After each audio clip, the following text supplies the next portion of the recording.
So now we're back to our agenda.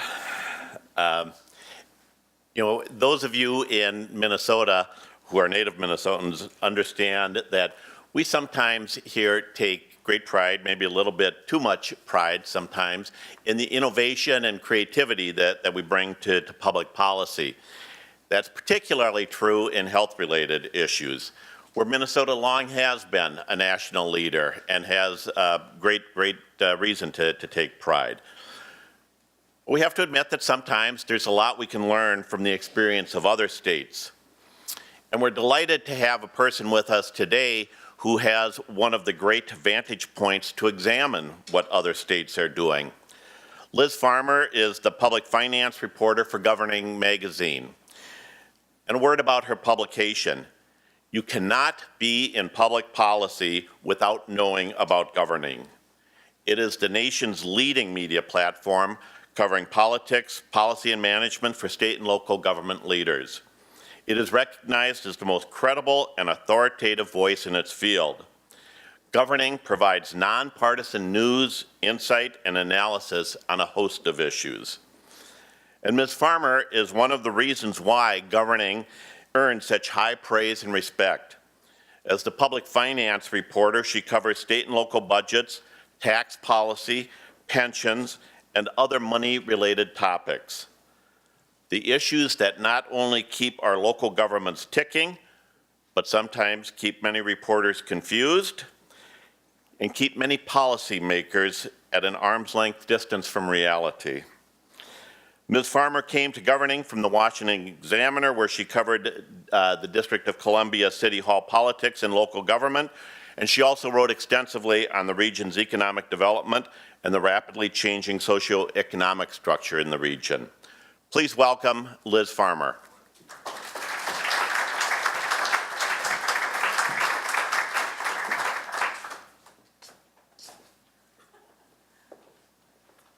Do a quick jog up here.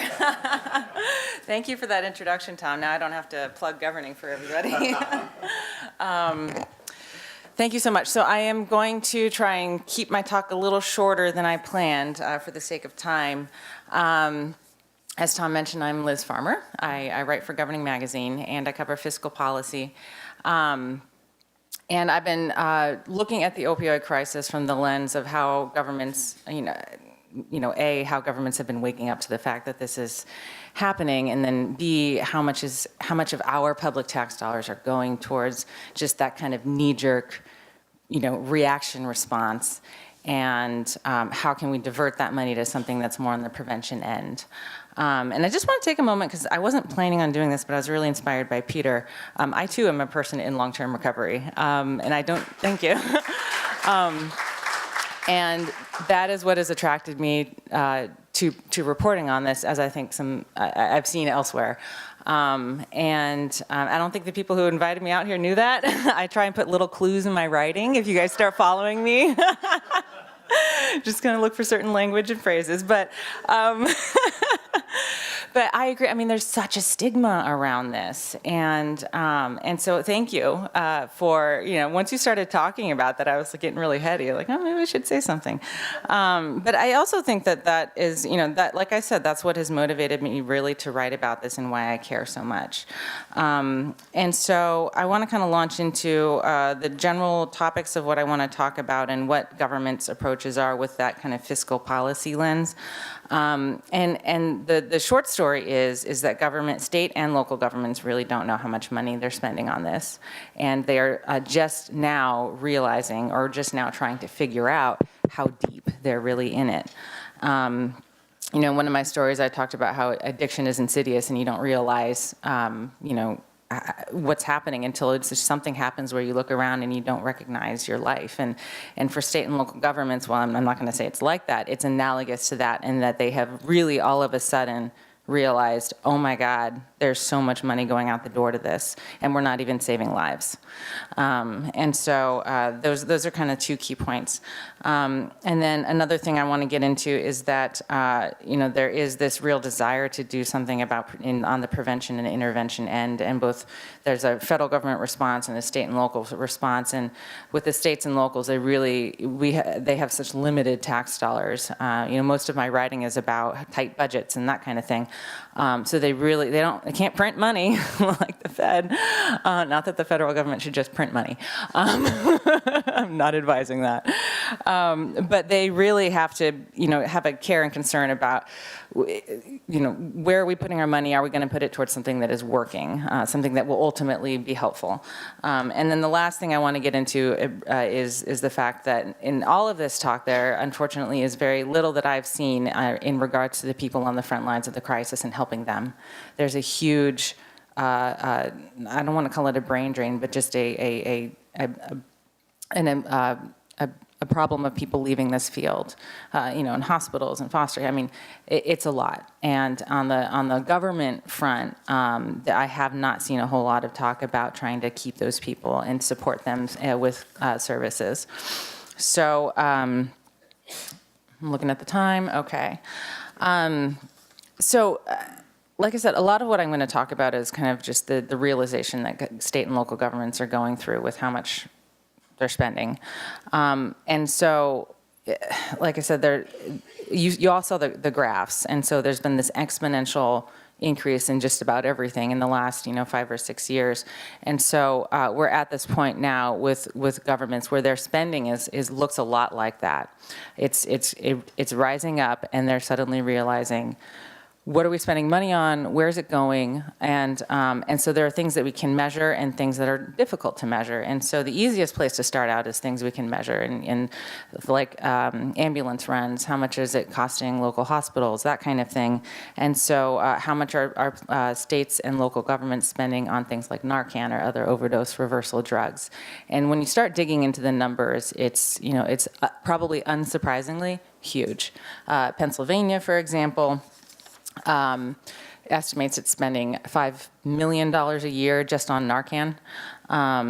Middletown, Ohio is looking at this. I mean, everybody's looking at this, but in Middletown, Ohio, they estimate that each ambulance run for an overdose costs a little over $1,100. And that includes wear and tear on the ambulance. That includes the administration of the drug. I don't think it includes hospital services. Actually, it cannot. That's way too low.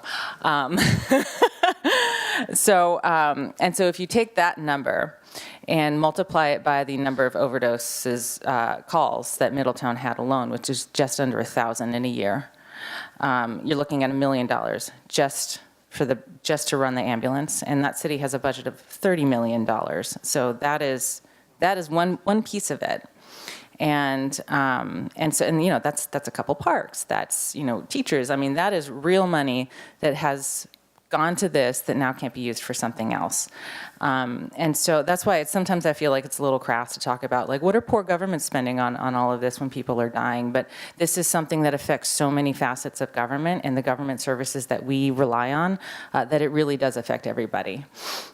Medicaid is another huge area that some folks are looking at, and it's one of the more easier areas to compare state to state because there are some similar baselines to compare Medicaid state to state. And again, Medicaid is a cost sharing, so states pay money. Medicaid is becoming. In some places, it's one of the biggest line items in state budgets. And in some places, it is the biggest item. In the little pie chart, it's the biggest piece of the pie. It's rivaling education funding. And those are the two biggest expenses for states by far. And so when you're talking about how this is affecting Medicaid spending, that's a lot of money. And so S&P Global Ratings, which is a credit rating agency, everybody's looking at this, tried to kind of suss out how's the opioid crisis affecting governments. And one of the things they looked at was Medicaid, and they basically identified some states where they predicted some huge increases in Medicaid funding or spending. One of the stats they came up with overall, and nationwide was that about 1/3 of non-elderly adults now in Medicaid suffer from some kind of addiction, and that is double the rate from just 5 years earlier. And that's nationwide, and obviously that's higher, they said, in the Northeast and the Midwest. Those are the two areas where you're really seeing some huge increases. They cited West Virginia and said that their total substance abuse population in Medicaid tripled in just 2 years. And they also identified, along with West Virginia, places that are going to that are already seeing or going to start seeing a lot more spending pressure in Medicaid. So we said West Virginia, Kentucky, New Hampshire, Ohio, and Rhode Island. There's been studies on hospital spending. I mean, hospitals are another, as I mentioned, huge area. Hospitals are often county owned or operated, county government, or they're government operated, I guess. They're not like the Hennepin County doesn't have, own and operate the hospital, but they're like government districts, basically. So this is another kind of arm of government spending at the county level, typically. And so there was a study, I don't think I have the year, but it was in the last couple of years, on a West Virginia hospital. And it's one of those things, again, it's an example of how the opioid crisis, it's not just the overdose. There's so many other things. And one of those things is that a lot of drug use can make you more vulnerable to infection. And so they looked at the rate of infective encode. I am not a medical doctor. I even like hyphenated this in my, thank you. I knew I was going to mess it up. Endocarditis. And so they looked at the rate of this, and in a single year found that patients that had that, along with high drug use, in a single year they found 462 cases of this at one hospital in West Virginia, and that rate was like 20-fold the rate from 10 years before. 10 years earlier, it was about 26 people. And so, and even just a few years before that, it was something in the 60s. I mean, so again, that shows you this exponential rise in what's happening. And with hospitals, as some of you may know, particularly rural hospitals, there is such financial pressure on them. They are closing. They are not getting the funding they need. And so to have, and this is, this is a problem everywhere. So this comes at a time with hospitals closing and under huge economic pressure. This hospital in particular in West Virginia that was studied billed $17 million in a year and was reimbursed for 3.8. And this is, I mentioned Medicaid, but then a lot of folks who come in just don't have insurance or are underinsured, and so that's where a lot of that's coming from. And so that is yet another example. I mean, public safety. I want to get into other stuff too, so I'm going to kind of speed through some of this. But there's this group called OpenGov. It's a database data firm. They do a lot of work with state and local governments, and they came along and they're like, okay, we have all this data from our clients. We're going to be the ones to figure this out. How much is the crisis costing governments? And they ran into the same wall that everybody's running into, which is it's everywhere. You can't, you start pulling the thread and the whole thing comes apart. But what they were able to find out is that they looked at public safety costs and were able, in some of the high impact states, and they looked at some cities and counties in those states, and they were able to find a correlation between, a mathematical one, between the rise in public safety costs and overdose deaths. And so what they found is that every 3 fatal overdose in a locality bumps up the public safety budget by about $150,000.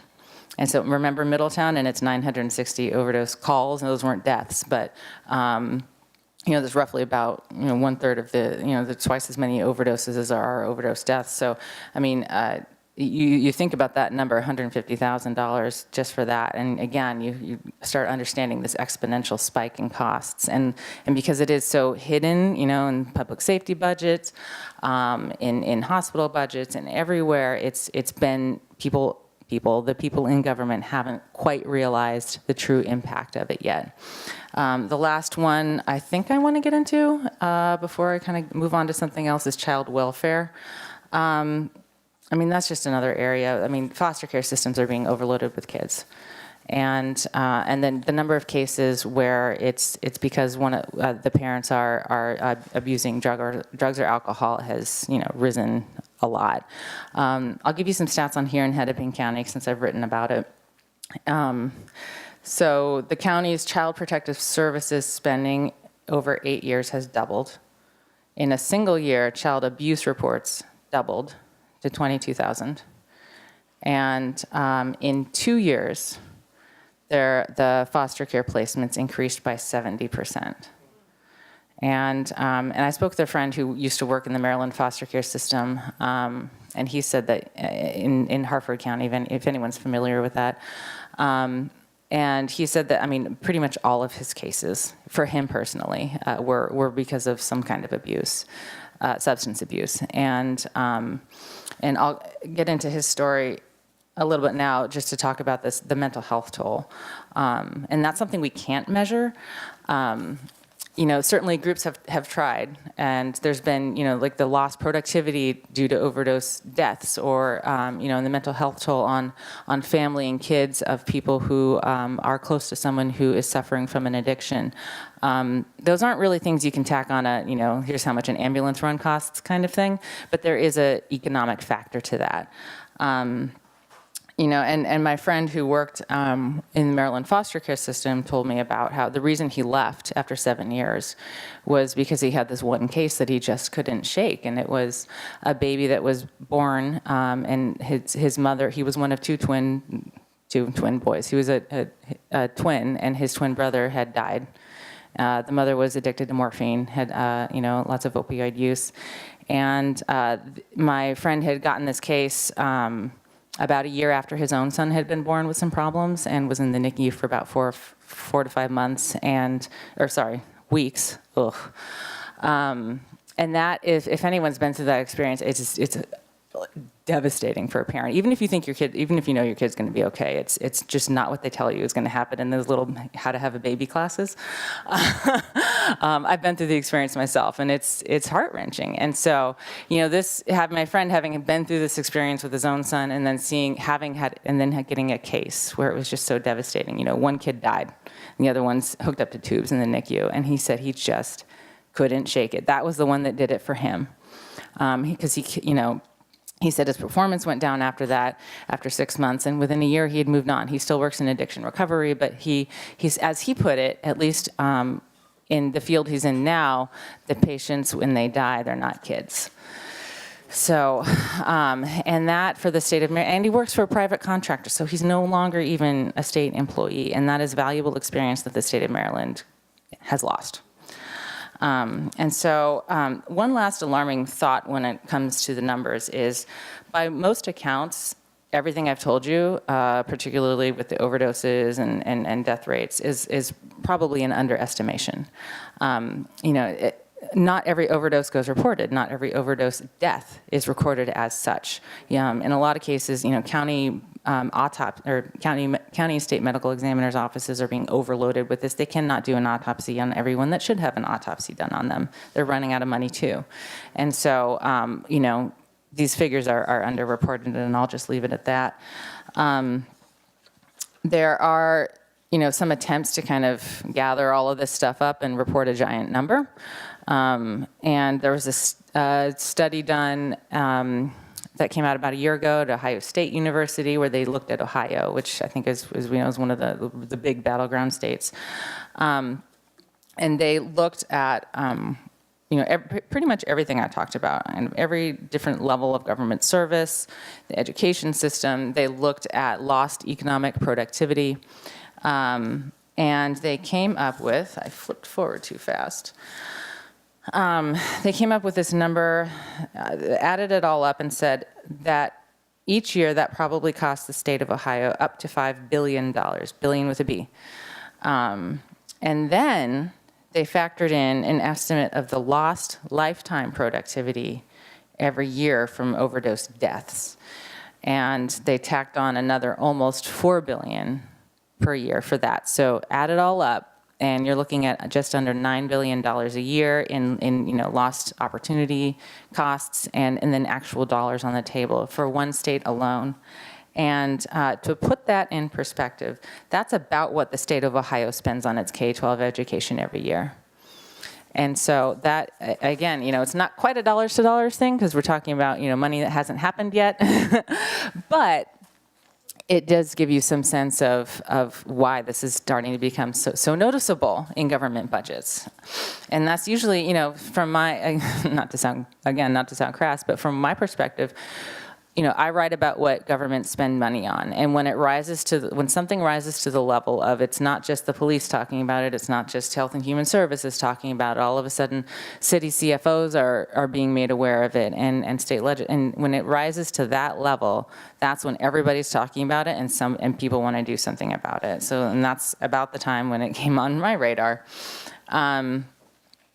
So the American Enterprise, this study was mentioned before, the American Enterprise Institute is the place that kind of looked at a state-by-state comparison and tried to break it down per capita. And it, again, looked at kind of all those measures I talked about, the future, the opportunity cost and the actual costs. And it came up with a state ranking system. And so West Virginia is the state where it's costing taxpayers the most, and that is just shy of $5,000 per taxpayer. And I think in Minnesota, it's somewhere a little over 1,100, so that kind of gives you some perspective. The other top 5 states in order are New Hampshire, Ohio, Maryland, and Massachusetts.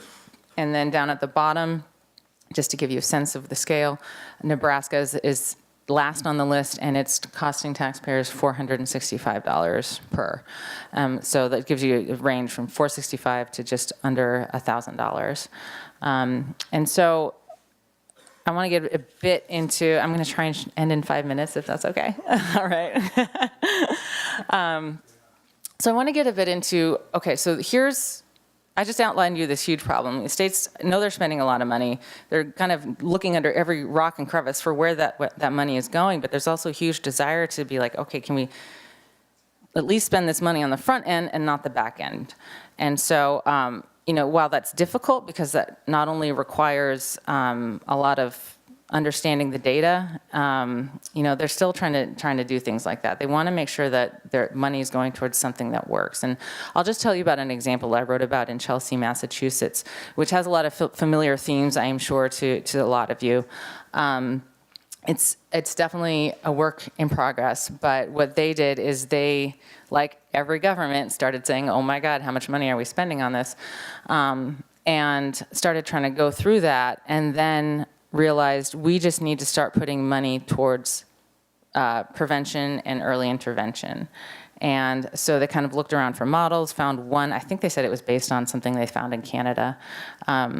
But they developed something called Recovery Navigators, which is a lot like Recovery Coordinate. I mean, there's different names for it, but it's sort of that same principle. It's a harm reduction program, not a get everybody sober program. And again, it's going to be like what you guys are doing. I mean, it is. They developed it in 2014 is when it launched. And there's so many of these similar things going around across the country. But in Chelsea, when they launched it, they had reached, if anybody knows anything about Chelsea, Massachusetts, it's a suburb of Boston. Very small, about 36,000 people, but it's where everybody in the area goes to buy drugs. So just that's what it's known for. And so again, they were having, it's a small town, but they were getting a lot of people who don't live there coming in to do business. And so it was really kind of affecting them. I mean, their hospital is the one that gets all the overdose cases. So in 2014, they launched their Navigators model, which is people who, kind of reach out to folks at different points, a lot of times in the hospital, if they're receptive, or just in the community in general. And again, it's like they're not trying to get them sober, they're trying to connect them to services. And why this is, I don't want to say controversial for the public sector, but you see this more in private sector because when it's a government doing it, you have to be accountable for taxpayer dollars, and you have to say, and you got to answer to taxpayers who go up to you and say, excuse me, you're spending my money on, needles or, whatever it is. I mean, you have to be more, politically responsible for things like that. So, but they were able to do it. They launched this program. They got it through their little town council. And Like I said, the year actually after they launched is when their overdose deaths peaked in Chelsea. And then they started, and subsequent to that, the last 2 years, they have gone down. And Chelsea is still spending, they estimate, because again, it's hard to figure out all the money, but they estimate they're still spending about the same amount of money on the crisis. But what is happening is their death rates so far are going down, and they're also getting better visual community results. I mean, that person I spoke with was who kind of runs the program. His name is Dan, and he was telling me about this one couple that just shows up again and again in the ER, or they get a lot of complaints because they're homeless or in and out of homelessness. And he said, and in one case, they actually paid to house them in, I think it was in either a short-term apartment or like one of those long-term stay hotels for a while, just because if you're homeless and you overdose, there's like a whole other host of things, government costs to that, versus if you're housed, you tend to be safer, you're less likely to overdose. I mean, there's a lot of things that are less likely to happen if you have a roof over your head.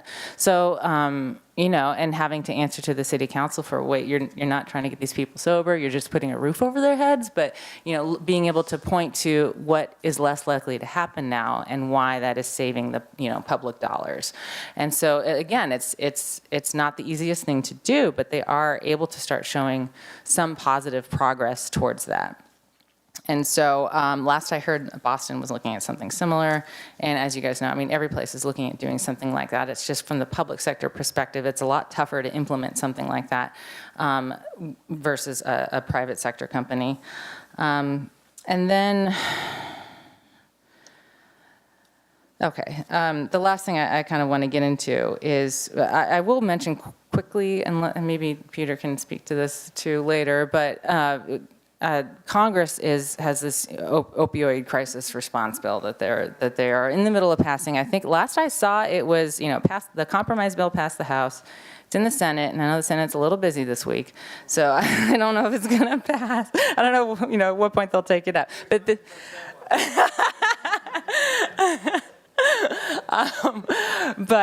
it is expected to pass. And so this would direct more money towards the crisis. And the criticism is Congress could be allocating a lot more money. It's supposed to be $8 billion over, last I saw, $8 billion over like 5 years. But it would be expanding Medicaid programs. Let me double check that before I say something that's not true. It would, where'd it go? Well, one of the things it does is it allocates money towards developing new non-addictive painkillers. It expands access to treatment for people in Medicaid. It blocks shipments of opioids, particularly fentanyl. So it kind of does these kind of greasing the skids and then tightening up things in other areas. But again, the big criticism is that they could have allocated, there's not a whole lot Congress-wise towards treatment and prevention yet. To give you some perspective, the bill that folks keep kind of holding up as the, why aren't we doing this, is there was something called the Ryan White Act, and that allocated billions for AIDS research in the late 80s, early 90s. And last time when I looked it up, it's still going, it's still plugging away. Last I saw it was like $2 billion in fiscal year 2016 for this. So, I mean, that is the kind of legacy that people really would like to see for the opioids crisis from Congress, and they're still working on it. But one last thing I will mention, because I said I would, is that, all this said, there's a lot. It's positive to see a lot of talk about, directing money towards prevention and treatment, because no matter which way you slice it, that is something that has proven results. From the public sector perspective, there's a little more complications in kind of freeing up that money and getting it towards the things that we know that works.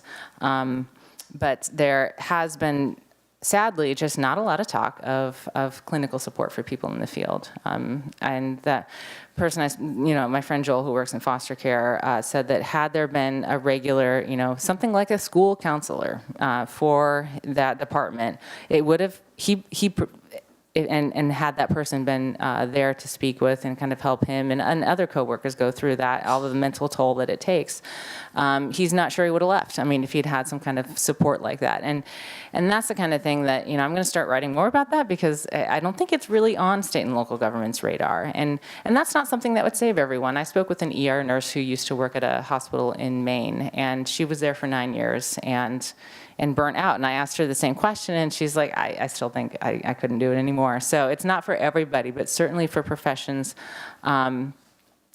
like in foster care, it seems like that could be something that would ultimately save the state's money in the long run. So that's all I've got, and I guess I'll be around for questions later if anyone has any. So thanks for having me out. Thanks for letting me speak.